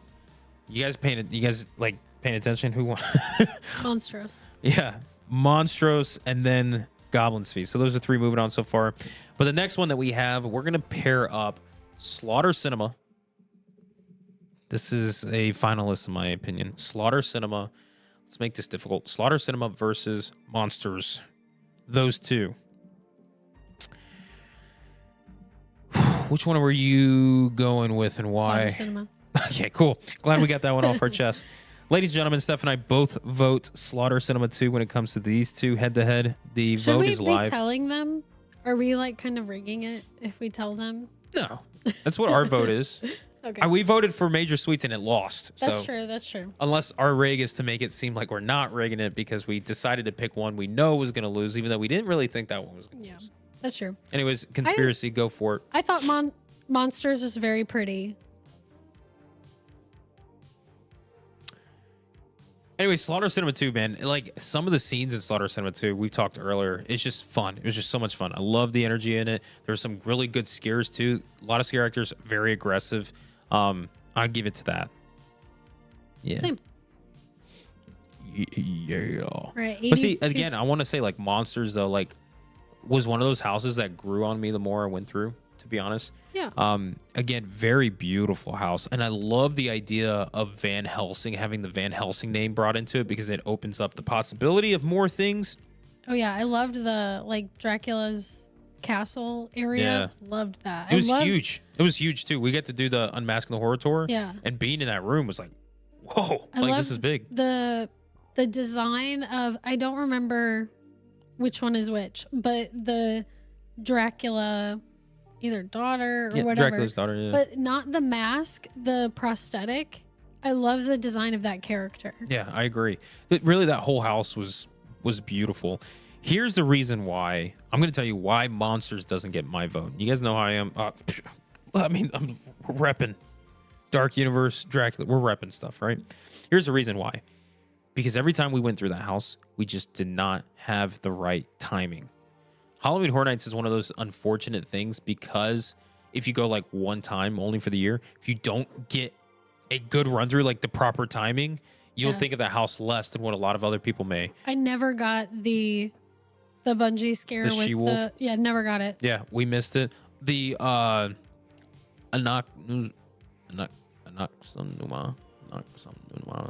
mummy. I don't know. I gotta look at the word to say it right. But she had one major scare too that she came out with all the smoke and everything. We missed that every single never time saw too. that. So I there's just saw like the some end of it. Yeah, there's some big moments that we just missed entirely. But Saskia, don't mess with us. Well, you can't now. Sorry, Hondo would be like, "See ya, sucker." But anyways, Yeah, what a plot twist that she dies in the end. she died. Well, Oh, none of these people know that. they all went through the I know. house. That was perfect. You look like the vampire. All right, what do we got right there? Slaughter Cinema 2, right? Yep, 84%. Moving on. Slaughter Cinema 2, moving on to the next round. Congratulations. Not really surprised there. Slaughter Cinema 2. But now we have the final matchup in round 1, which is Triplets of Terror and Museum Deadly Exhibits. My vote goes to Triplets. We talked highly of Triplets earlier in the live stream. If you guys saw it, it was a lot of fun. Triplets was cool. Had a very classic HHN vibe, like haunted house to it. Yeah. I thought that fell. And I loved it. Museum, I love the concept for Museum, but it was one of those where there were some moments that I just wish were longer.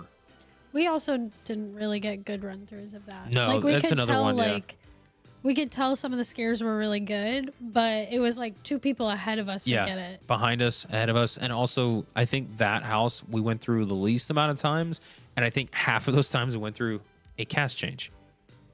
So it's like, I was like, of course. We had a run-through with Museum where we went 3 times in a row, and there was a cast change.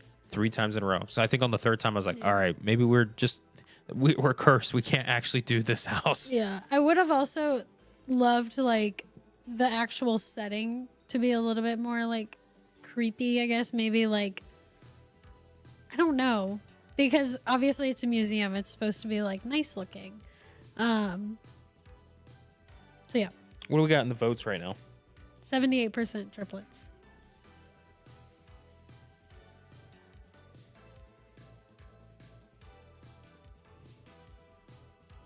I'm seeing what everyone's saying in the chat. Robbie said, I wanted Museum to have a dinosaur skeleton. That would have been dope. That would be cool. That would have been really cool, actually. All right, we're going to close the poll there. Triplets, moving on. Yeah, I did. I always love the ones where they like blend into the walls. For some reason, those always get me. Yeah, and the sound, too, always gets you. The trigger of it just... Yeah. That's where they get their audio from, by the way, yo. Me. Brian did it. If you're wanting to know, that's that right there. Trademarked now. Sorry. Can't use it. I'm patented that sound now. Okay. All right. All right, so we got round one completely done. The ones moving on. Triplets taking over Museum. Slaughter Cinema 2 over Monsters. Then we had Goblin's Feast taking on Major Sweets and winning. Monstros defeating A Quiet Place and Insidious over Ghostbusters. Ghostbusters. All right. The next round, let's just reverse the order now. Triplets versus Slaughter Cinema 2. Original versus original.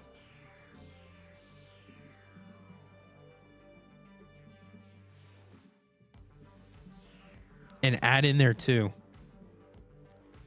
since these are actually originals, Goblin's Feast. Triplets, Slaughter Cinema 2, and Goblin's Feast. Battle of the originals in the semifinals. Round 2 has begun. Vote which one out of these three you guys going to pick to be moving on to the final to go against Insidious, because we know that's probably what's going to win. But anyways, what do you guys think? Triplets, Slaughter Cinema 2, Goblins, out of those three. It's like jumping back and forth. Yeah, with the three, it's going to be a little difficult. Which one is lacking right now? Triplets. What percent? What do you got? Give us numbers. 17. 17%? All right, what are we looking at numbers-wise, Steph? Slaughter Cinema 2, 50. Goblins, 35. Wow, it's close.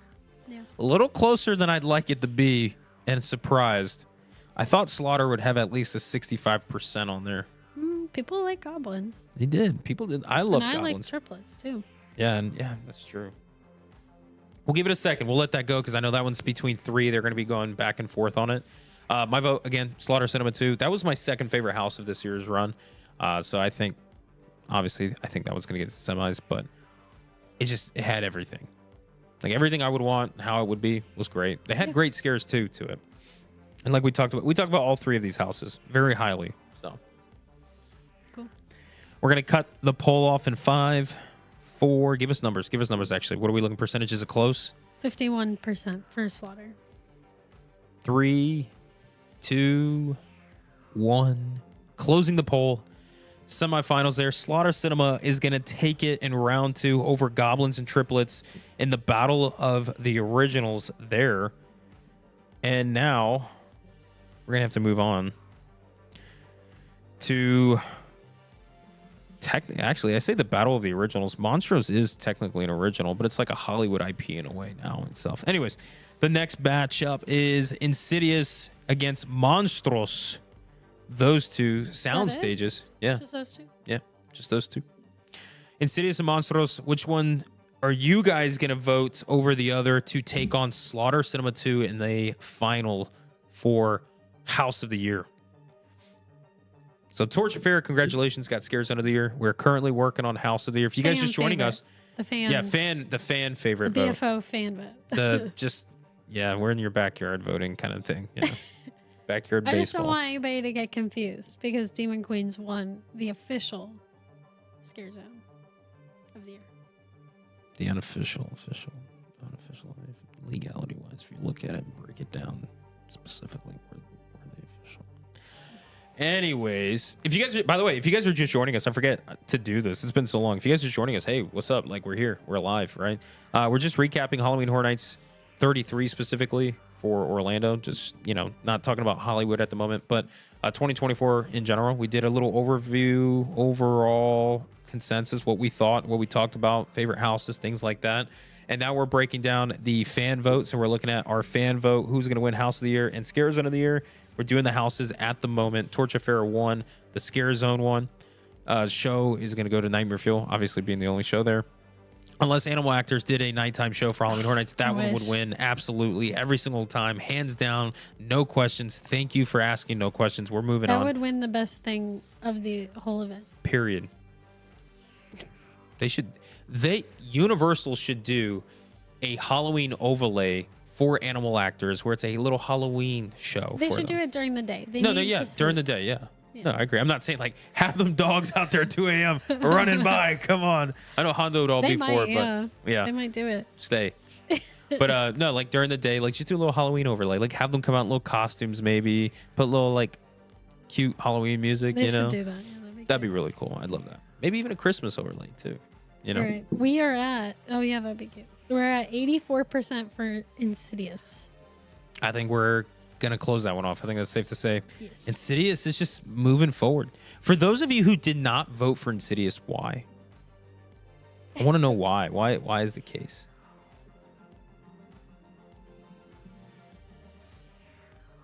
Shanna said the Hondo show. Just Yeah, to this is gonna happen soon. The Hondo show 7. simply be a contrarian, probably. Just like, I'm going to vote against That's a it. Chris does things type of thing. Yeah. I don't even know if he's here right now. Anyways, yeah, so if you guys are joining us, hey, what's up? We're here. We're back. It's been a long time. 6 months since the last time we had a live stream back in June, which is crazy to think. But we're just chatting, Halloween Horror Nights 33, recapping, doing these votes. And then here shortly after we do the votes, we're going to go ahead and segue over to our next segment, which is going to be the wins of this year. There are 2 specifically I want to talk about. We kind of briefly already talked about it. We'll get into that a little bit more. And then we'll be wrapping it up with our closing segment, which is a big old party. Cool. Okay. Last. This is it. The finale, which I'm not saying it's rigged, but these are the 2 that I wanted to be in the finale and I knew was going to be in the finale. We have Insidious the Further going up against Slaughter Cinema 2 for the fan favorite of the year. So this is the fan vote for House of the Year. Which one is it going to be? The vote is live. You guys go ahead and go for it. Also, Fred answered why he did not vote for Insidious, if you want to know. Yeah, I do. I'd love to know what Fred has to say. He said, I'm just not into the Insidious films. The house for me was so-so. Good to know. I got a question for you then, Fred. Was it so-so because of the films? Did you like correlate them like together a lot? Or did you try to separate it for just the house itself or what the haunted house brought you? I'd like to know. And still felt like it was so-so. Yeah. Because we are not huge fans of the movies either. I've never seen them. I've only seen the first one. I've never seen it. So, Justin that's why it said was you forgot kind the of- show called Teenagers and Drunk Adults. and that's why I was like, they announced that one, and I was like, okay. That was lower on our list. Yeah. But then after, like, we heard, like, I think that was the last house we did on the first night. And we heard everybody saying, like, oh my God, you have to do it. It's so good. Well, And we were they like, had- okay. Yeah. Yeah. And then we went through and we were like, oh, they weren't messing around. It was good. I love the house. Oh, not a fan of the dark houses. So that makes sense. Fred. Seems like we're very different then, Fred. Ooh, Austin said it wasn't scary at all. Whoa! Must have had a bad run through. Wait a minute. Hold up. But here's the thing. Austin said it wasn't that scary for you. The crazy thing is, too, like, I feel like I'm getting to the point myself where I'm getting so desensitized from Halloween Horror Nights because I just go so many times. Like, it wasn't, like, scary for me. It's just it gave me that energy that I wanted, and seeing other people scared was like, yeah. So it's like, I wonder then, Austin, what could Halloween Horror Nights do that would actually scare you? What is that thing you're looking for? Because, like, if Insidious didn't do it, I'd like to know what could then. Unless you're like me, where it's just like, I'm just so Probably desensitized nothing. that, yeah, I'm They'd like, have to actually, like, kidnap me and put me in a truck, and oh, goodness. that would be scary. They come up to you and they'll be like, you're not allowed to ever see animal actors ever again. No.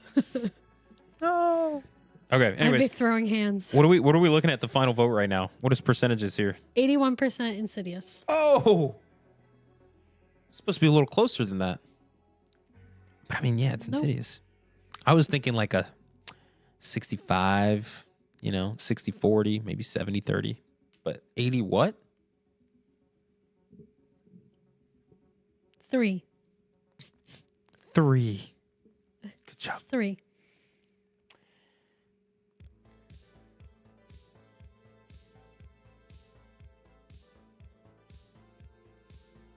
Yeah. Yeah, I'm just reading. Sorry, I'm I just was reading. like, what- But also, I'm what? hearing the music too, and I love this song. So I'm vibing. I miss our music. You guys miss Should I end the poll? the music in the lives and stuff. You know, especially the intro. I miss that so much. In the poll? Yeah, heartburn's just kicking in. 84%. Well then, ladies and gentlemen, there you go. There you have it. Not rigged, even though I said before we did the polls that it was going to be those two. Insidious, congrats. It's just a fantastic house. Like, we give Insidious our vote. And it's one of those things too where it's like having the background of being a huge fan of Slaughter Cinema from 2018. It's going to have that little bit of bias point of view, but Insidious was just that good. Insidious wins the fan favorite vote, the BFO vote for House of the Year. No surprise. And Torch Affair wins it for Scare Zone of the Year. And then Show of the Year, obviously, we have to give to Animal Actors for defeating Nightmare Fuel. No, Nightmare Fuel Nocturnal Circus being the only show, but being remarkable. I love the fact that they really switched it up this year. Yeah, and here's the thing. I'm going to talk a little bit about Nightmare Fuel because I know you guys would be really disappointed if I did not talk about Nightmare Fuel. I know how this chat is. Specifically, some people.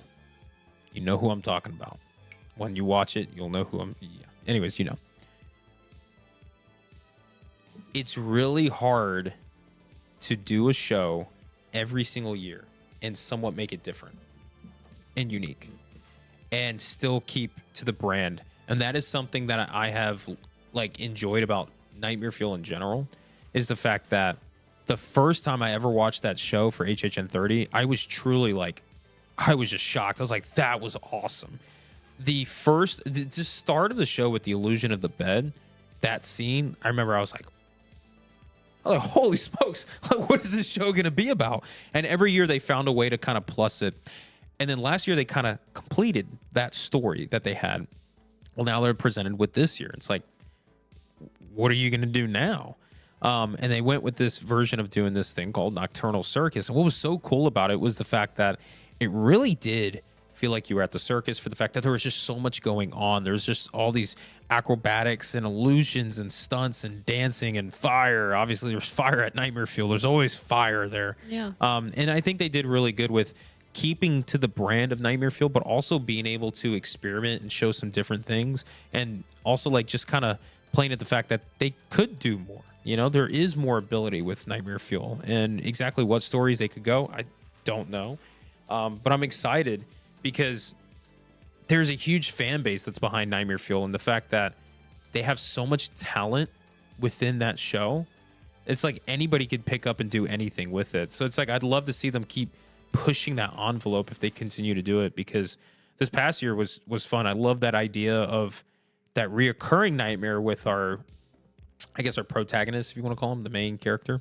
When we were following him, I remember when they showed us the whole show and then it stopped. She died, right? Yeah. And then it just right back, and it started right back from the beginning. I was like, oh yeah, like this is cool. But then it reminded me like, oh, we're gonna watch this all over again. I was like, oh no. How long is the like, show? Wait. No. But no, it was just a lot of fun, and the lighting in it too was actually my favorite thing from the show this year. I said it when we first watched it. I said my favorite thing from Nightmare Fuel this year was the lighting. I just loved that orange lighting they had to it. Oh, so good. Anyways, yeah. Nightmare Fuel. There you go. I liked it. One I'm show glad of the they year. mixed it up a little. Yeah, I love it. Okay, so Insidious House of the Year, Torch Fair Scare Zone of the Year, and Nightmare Fuel Show of the Year. Congratulations. Woo. Unless we really want to put a poll up, Nightmare Fuel or Animal Actors. No. Because I just don't want to embarrass Nightmare Fuel. You know, I don't want to embarrass any show. Animal Actors is that dominant. Like, I just easily. hope they bring back the Lagoon next year. I want a Lagoon show. I want a Lagoon show again. I miss the Lagoon. Me too. Just put a projector up, water spout, and just put the Creature from the Black Lagoon on, and people could sit and just watch it. You're there at just the all Lagoon. night. Yeah. I'd just show up and just watch. No. What if Universal did an after hours event where they would screen a classic Monsters movie on the lagoon that you can go camp out, and they would have food and all that stuff. It's a private event. You have to pay for tickets, all this hard ticket. And you watch a classic monster movie, and they change it up throughout the year. You should Like pitch every that month is to different. them. There you go. Pitched. Received. There you go. Cool. I'd if they're showing Dracula, I'd pay $100 to go to the place that I already pay a lot. But I'd pay $100 to go sit in that little area, in that controlled area, have my little picnic blanket, have some food come out and watch it. Question is that enough? Anyways, that's numbers. Okay. Anyway. I want that. See, Should look, we move I already on? got a couple people that's all in for it. There you go. Yeah. We're making it right here. Should we move on to our wins from I think this so. year? I think so. Okay, so now this is one of the final segments that we have. As I'm moving around, I'm moving this so much. Let's talk about the wins for Halloween Horror Nights 33, specifically here on the East Coast with Orlando. Stephanie, do you have a win in mind? We already kind of mentioned it, but like the use of the Fast and Furious tent, I thought they did a great job with the space that they had. And I really like the layout that they did this year in comparison to previous years, where it was almost like backwards, right? It was kind of like backwards, like The other way. Yeah. you exited through where you We kind used of to enter. in a way. enter. Yeah. They mixed it up a bit. Or not, you'd enter the second section where you exited this year. And I thought that worked so well. I know they had to close Fast and Furious, right? For like the daytime operation during HHN because of that, correct? I'm assuming that's what it's I think for. that's why. But honestly, like, it was worth it. I think. No, I agree. That was so well executed. Welly. That's not a word. That was so welly executed. Yeah, no, that was just the execution of that was just well done. There you go. Welly done. Welly done. It was welly done. I'm patenting that one too. Yeah, I'd agree. I think Major Suites was a huge success in that location, and I really think the argument of before this year there was an argument going around whether or not Fast and Furious should have a house located there. My answer is always yes. If we can have a house in a location, have it. Period. Like, do it. Let's have it. However, I think it killed that argument of if it really should, because after doing Major Suites, going through Fast and Furious, definitely there could always be a house in that spot. They can definitely do one successfully because that one was top notch. It's going to be hard to replicate something like that, like truly. And Yeah. like even just Major Suites itself, maybe the reason why it worked so well was because it was Major Suites and it is a fan favorite, and it just the way it worked and it just fitted. It was just great because there also wasn't really any like large characters in that house too, because it's kids, so you had smaller characters, smaller space. They Yeah. really found a way to make it work in that area. Yeah, but they could. You good? Ew, brother. Any of you with dogs? Does your dog get like reverse sneezes? Yeah, if you guys Hondo heard, gets that all if the you heard like a time. pig in the background, that was Hondo doing a reverse sneeze. Anyway, Really weird. If you don't know what that is, look it up. Anyway, I was trying to remember. Did it rain on opening night? I don't remember opening Okay, night. see, that's the thing about doing this live stream now. It's like it's been so long since don't even HHN, remember since opening opening night. I can't remember. What did we even do? No, it didn't rain. No, At least, no, I don't think it did. chat help. Or maybe it did a little bit earlier in the day, but not Like during the actual hours of operation. It rained Sunday of opening weekend. during Stay and Scream, but not the rest of the night. Sounds like a typical. That was a big win for this year. I think opening weekend was great for us. And in the past, we've had opening weekends where we're like, okay, they're still figuring out the logistics and everything. and there's rain and it's just kind of chaos. It didn't feel like that this year. This year, Yeah. everything seemed to run so smoothly, like from the jump. Obviously, that's not for everybody. Everyone has different stories. I saw places where people talked about how it felt like a typical opening night, opening weekend. It's like all coming back to me now. It's like, oh my gosh, I remember. But we had such a smooth time during opening weekend. We It really also was. didn't have the camera equipment, so we were kind of like talking to ourselves like, does this just feel really easy and smooth because we're like, We're not filming, we're rolling just around, having to be guests? placed. Yeah, we're just enjoying it for what it is. Or is it because it's actually going that way? So, I think there's a bit of it to it. yeah, a little bit of both. Yeah. So yeah, I think opening weekend was. Oh yeah, the stay and screams the first few weeks were a little, but that was because they were doing some new things with them, so they were still figuring that stuff out. Yeah. I think as they figured those out, they ended up working just fine. Yeah. My win, that I think is a lot of win. I think this is the biggest win. This is a lot of win right here. It's a good transition from what you were just talking about with the logistics, because to me, the biggest win was the fact that it started as the biggest loss. We lost the parade buildings. And the parade buildings as a location for me, it's very sentimental to me because, I mean, to us, it's special. Obviously, Classic Monsters over there. We had some really good houses in the parade building, starting with Seeds of Extinction in 2018. You know, That was always a good house. That soundstage. Soundstage was always good. Name it. 2018, Seeds of Extinction. 2019, Classic Monsters. 2021, 2022, 2021, Hunting of Hill House. Amazing. 2022, The Weekend. 2023, we had The Last of Us, which we have some things to say Last of Us, but then 2024, nothing. Parades, building, right? It's just now it is what it is, right? So we lost the parade building. And I was honestly so devastated because the parade buildings to me is perfect. Hondo, stop that. Thank you. It was just perfect. You know, I loved the size of it. I loved the ability that they were able to bring. And especially the one that we had from The Last of Us last year, that one, that parade building. It's technically called B108, but it was just nice. Like having that little waiting area too. And they'd have the music with The Weekend. That was so fun. Classic Monsters, all the projections up on the screen, or on the wall, I should say. I really was like bummed out we were losing it. And I still question, like, can we have it back? Is there a time that maybe we can get those? And that's 2 new locations. But they did these new tents. And I wasn't at all negative or against the tents coming. I was like, okay, cool. We have these permanent locations for Horror Nights. Sweet. They're going to be big. Sweet. I'm excited. I'm interested to see what the logistics and the layout, how that goes. And if you guys remember, we were speculating early in the year. I think it was March. Might have been earlier than that.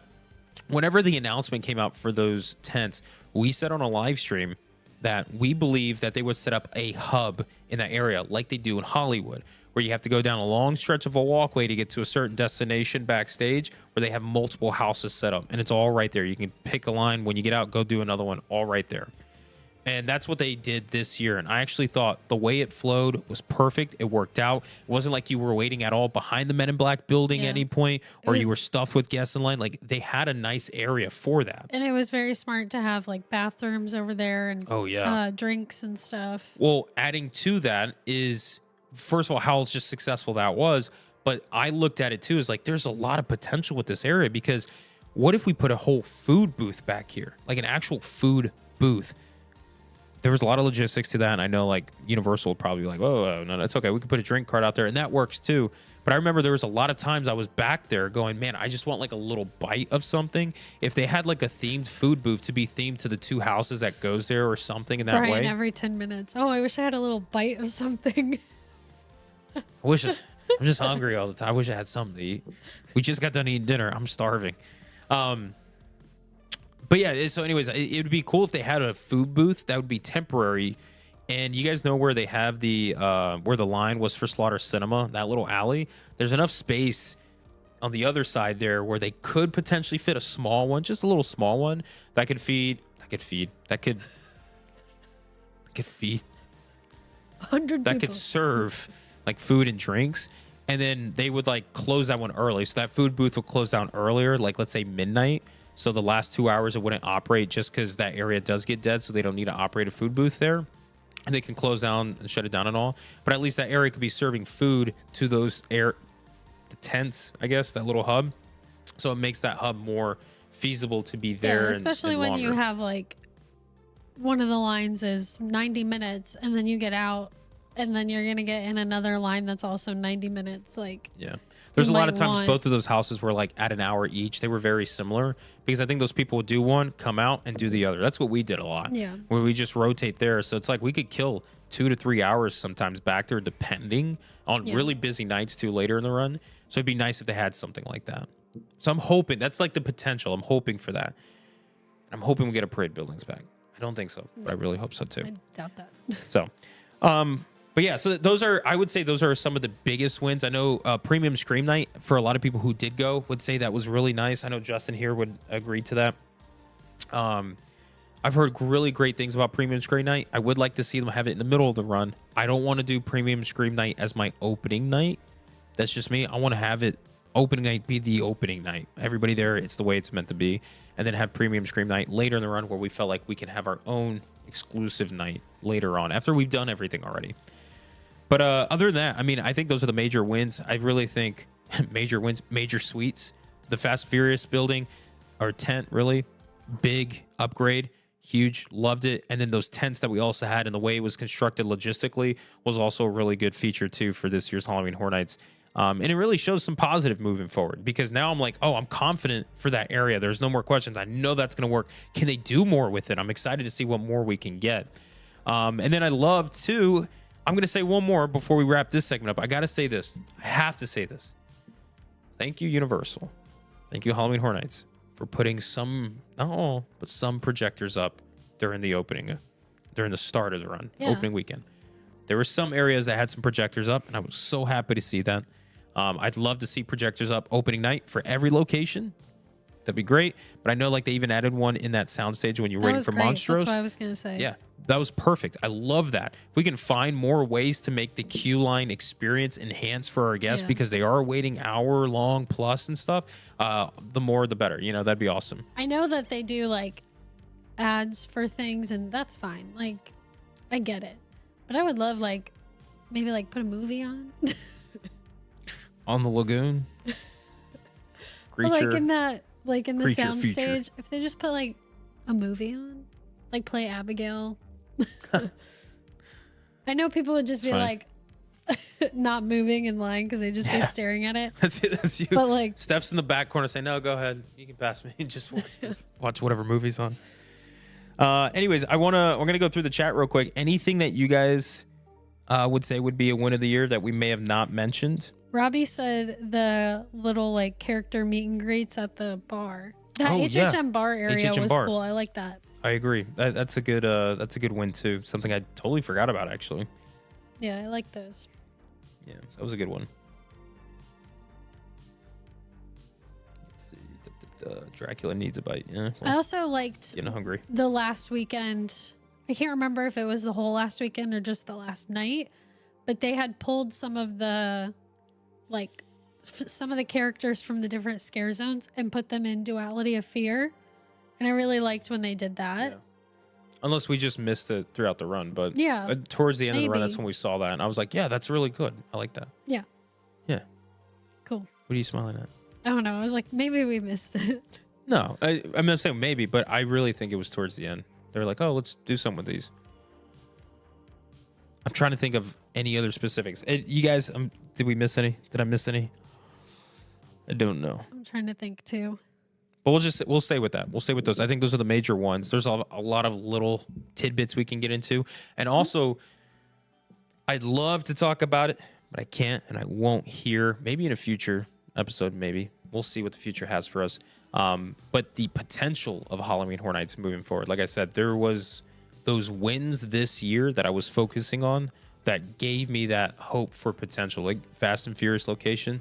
Like, okay, cool. Like, usually that location hasn't really delivered houses that I've enjoyed. Last year or this past event, it did. So I'm like, cool. That's a win for me. That's something moving forward in future years. I'm like, I know that could be another location that's strong for me. That makes me happy. The hub that we have over there with the new tents, that's another one. Could that also be plus? Could we have more of that? That was also really well done. So there's a lot to the event in the future of the event as far as what it can do for, its fans that I think is really going to be well received. And I'm looking forward to it. So I'm just hoping like they keep like, yeah, look at these wins. Let's just keep piling up on it. Yeah. Because there is a lot out there too. And there's, like I said, there's more that we haven't even jumped on too. If so, we'd be here for about 4.5 hours and do a live stream record. That is true. Which we're not going to do in this live stream. We're not trying to break records in this one. So, but anyways, I noticed we're almost 2 hours in the live stream. We're way over the time I was expecting. Trying to do an hour and a half. I just miss you guys. It's been so long. Plus, we had the technical issue and stuff. If you're just joining us, ladies and gentlemen, sorry you made it to the very end of the live stream. You missed out. But guess what? You can go back and check it out. That's the cool thing about technology. Rewind. Are we doing another rapid fire Q&A? Yeah. I was gonna say Robbie just asked a question, so we'll do that in the. Robbie, you got so many questions today, my man. It's okay. That's fine. We'll let it. We've been out questions. for months. But yeah, I was gonna say I'm gonna put the last rapid fire Q&A segment up on the board right now for you guys. Ask any question you want related to anything, whatever. This is free roam, whatever you guys want to. We'll select some questions. What I'm going to do is I'm going to put a timer up right now. I'm going to have that counting down. 5 minutes max. But who knows? I may stop it right now and say that's it. That's the rapid fire Q&A. Maybe this is the only question we get. Maybe. So whatever you guys have, rapid fire Q&A. Let's say it's 5 minutes, but let's say 2 minutes. So once it gets to the 3-minute mark, boom. So hour and a half. Robbie had asked what our thoughts are on the usage of sinister and surreal. I loved the makeup, the prosthetics, the costuming looked really cool. I liked that. Sinister or surreal? Yeah. No, that's my question to you. Which one are you picking? Yeah. Sinister. Sinister? Yeah. We're team sinister. Yeah. Yeah, for sure. What about you guys? That's a rapid fire Q&A for y'all. Team sinister or team surreal? But yeah, sinister. I love that one. All right, next question.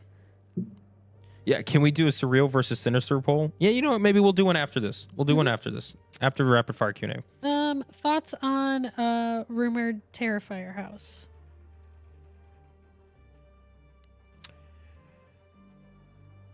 Here's what I will say.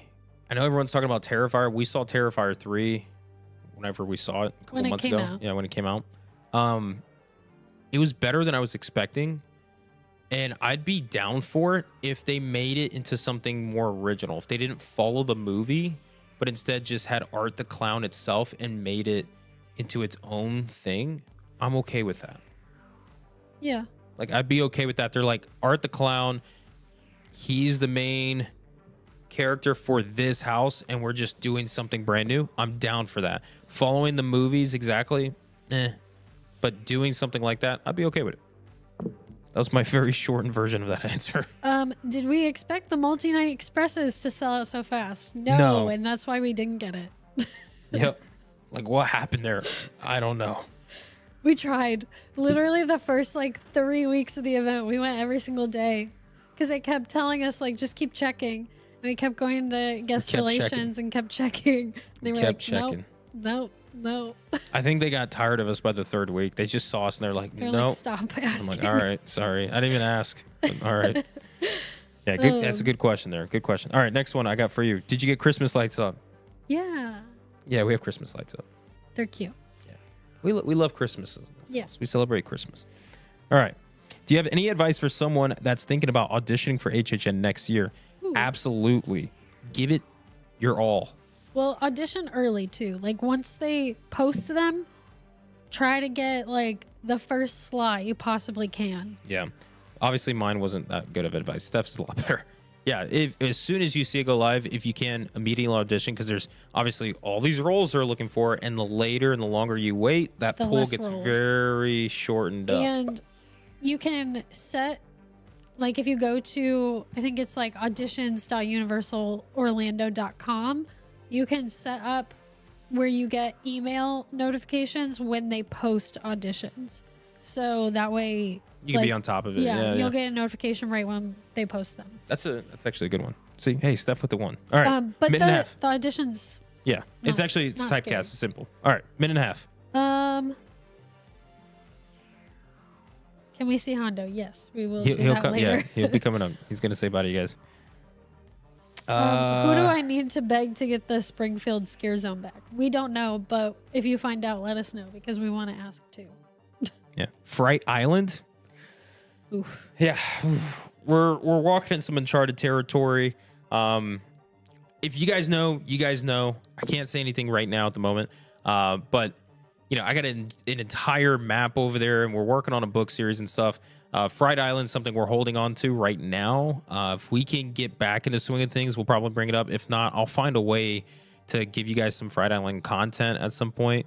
It just depends on what the future holds. The future is very bright. We're excited, but that's where our current situation is right now. Yeah. So hopefully. And on that, Katie asked, plans to see Horror Unleashed or Dark Universe? Oh, I want to add this one before, Katie. Sorry, but Okay. what are the chances we get some regular content from you two for this coming up HHN season?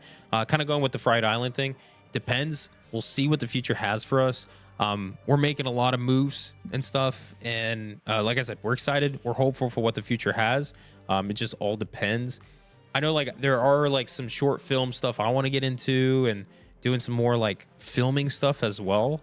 And so it just depends, because we're also like, hey, by the way, we're finally planning a wedding. I know we've been engaged for like 2 years. We're finally getting into something like that, more concrete. We're talking about family, all that kind of stuff. So there's like a lot of moving pieces when it comes to that. So we'll find a balance. If we can make a balance work, we'll do so, because we want the best for the community, for you guys. So it just all depends on that. So we'll see. There's a lot of things going on. In all honesty, like, if Hondo wants it, that's how it is. If he doesn't, sorry. All right, back to Katie. So sorry. Also, I know we ran out of the timer. Don't worry. We'll answer a little more questions. Keep going. Also, the Mega Movie Parade is done for now. I think it comes back in 2025. Yeah, like April or something. We'll be back soon. I think that's it. Do we expect changes to multi-night tickets next year? I thought you were going to say the question Katie had, right? Are you ready for that one? Or do you want that one to be last? More questions came up. Yeah, keep it. Oh, okay. Yeah, keep going. Yeah. Answer that one and then we'll do Katie's. Okay.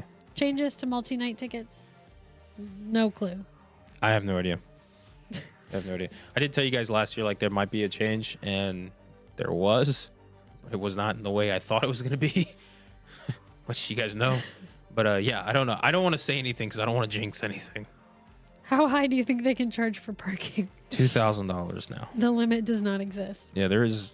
Well, there should be a law passed on how much we can charge How much parking. you can charge for parking. I'll walk. I'll start walking. Oh yeah, and then Katie's. Do we have plans to see Horror Unleashed or Dark Universe? We do have tickets for Epic Universe. So excited for that. Y'all, that could be a live stream in itself too. Like, So excited. Epic is right Who around the knows corner. if we'll actually get to see Dark Universe? Who knows? Like, we'll walk in that day and it'll be so slam packed that we like don't even get past Celestial Park. I'm just gonna say this: the day that I go to Epic, I'm buying out Dark Universe, and nobody's allowed to go but me. Good luck with that. I'll talk to Universal. I want Dark Universe to myself. But yes, I think we got one day or and 2 then days. we got a couple days for that, and then Horror Unleashed. Absolutely. Yeah. I We mean, don't like, have anything concrete because it's not available Yeah, I mean, yet. But the thing is with like Horror Unleashed, it's like I mean, I don't know when it opens, but I'm excited to like go when it's like not Halloween, you know, and to see. You guys know we talk about Halloween Horror Nights all the time. Halloween Horror Nights is a thing for us every single day, You know, Steph can vouch for it. I lie. Steph doesn't. So if Steph says it's true, it's true. Okay. I talk every single day about Halloween Horror Nights. And the problem that I have with Halloween Horror Nights is just like sometimes I can't get my fill of Halloween Horror Nights every single day. February, March, April, May. So I'm excited to go to Horror Unleashed around that time to see if it gives me that fill. that I'm looking for. Yeah. And I mean, the concept that we saw with the picture that they released and all that stuff, like I'm looking forward to it. I think it'd And be the houses successful. that they announced. Yeah, like and the Very houses excited. too, like the classic monsters. Like obviously, like to have a place where I can go see my classic monsters again. I've never been to Vegas, so this is I guess a way for me to go to Vegas and stuff. But I would just go to Vegas just to go to Horror Unleashed. So I wouldn't even like do Vegas. I just do Horror Unleashed. I don't know. I'm excited We'll for do it. Vegas. Nah, I'll just I do like Horror Vegas. Unleashed. You can do Vegas. You like going to when we were on our cruise, he loved doing the little like the slot machines and stuff. I never won. So we'll do that. It's fine. Steph won. You won, actually. Yeah, I Like remember that. $5. Hey, it's more than my $30 I lost. That's true. It's cheating, bro. I think they see me come in and they purposely like rig it against me because like I'll even do little penny slot and then That's how it I'll is lose, for everybody, lose, Brian. lose. No, The but house always wins. I've never won. The I house never always wins. Won. Yeah, the house always wins when Brian's playing because Brian's never won. $30 worth of penny slots and I lost. It was like 3,000. Shing, shing, shing, shing. And I got to the point where I was like, I need to win one time, even if I Oh, break they give even. you one. They give you one to give you hope, and then you I never got that. gamble the rest of it. Never got that. That was you. You got the one. It got my hope up. Like, I could do it too. Anyways, I should have saved it for like a pizza. Yeah, you should have. All right. Well, that's it for a rapid fire Q&A. Yeah. This is the type or the part, I guess, of the live stream that I just don't like. Saying goodbye. That's saying goodbye, folks. 2 hours and 4 minutes into the live stream. I think it's time to bring in our grand finale. Hey, dog. Hey, dog guy. Hondo. He's like, no. Oh, now now you're actually asleep? Now you're like, oh, I'm gonna Come here. I'm gonna act like I was just sleeping. Come on, you gotta say goodnight to everybody. Hondo's gonna come say goodnight. We're gonna say our final closing segments. I still got a little more to say with you guys, so hang tight. But here's Hondo. This is our guy. Sit down. Sit down. Sit down. Sit down. Sit. Sit. Good boy. Yeah. He's like, what's the camera? He's like, here, camera. Look at this. Oh, our buddy. Well, ladies and gentlemen, that's going to do it for us in the live stream. If you just joined, welcome to the end. Welcome to the end. But we got to talk about Halloween Horror Nights, just kind of recapping this past event. Overall, we thought, we also got to go through the BFO fan vote for House of the Year and Scares End of the Year. And we talked about some of the wins and stuff. So we got in. I mean, it's been 6 months since we've done a live. It's been a long time. And, we miss doing this. We miss you guys. And we miss, building that hype and excitement leading up to the event. And then after the event, recapping it and getting right back into getting excited for the future one. So this was a lot of fun. I appreciate all of you guys for showing up, and this guy's causing havoc with his butt. All right, just let him be. No, just let him be. It's okay. Do what you want. I know, you're tired. I get it. You're mad. He's like, great, the live streams are back. But yeah, I mean, I was really looking forward to this. I'm so thankful that we get to sit here and be able to talk with you guys again. It's been a long time. And I missed you guys. Really did. Missed you guys a lot. Talked about you all the time. And, it was really cool when we got to go to the Horror Nights. We got to run into a couple of you as well. That was really exciting. It's just cool.